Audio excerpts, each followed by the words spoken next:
Internaute, pourquoi mon père? Je suis content de vous retrouver pour vous apporter votre émission de Pourquoi mon père? Aujourd'hui, je vais répondre à une question d'une internaute. Mon père, combien de baptêmes existe-t-il? En effet, il n'existe qu'un seul baptême. Bien que l'esprit et la philosophie du baptême sont universels dans la religion chrétienne. Les formes de baptême diffèrent en fonction des églises et des branches du christianisme. Il existe trois formes de baptême par conséquent. Le baptême par immersion, le baptême par l'affusion et le baptême par l'aspersion. Je dis bien, il existe un seul baptême, mais trois formes de baptême. Là encore, les méthodes varient selon les différentes traditions religieuses. Par exemple, l'Église catholique romaine a coutume de pratiquer ce que l'on appelle le baptême par aspersion.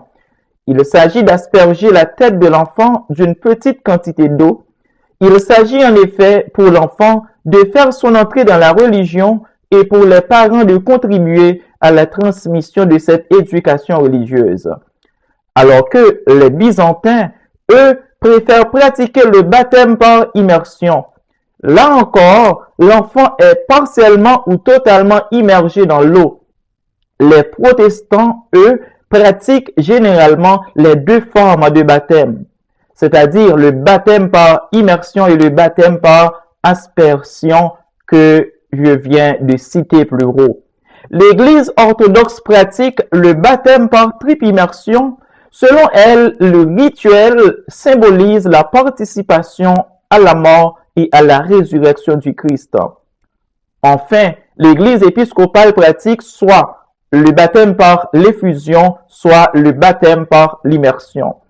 Il y a donc une grande diversité dans les pratiques du baptême selon les églises, mais à la base, l'objectif est même.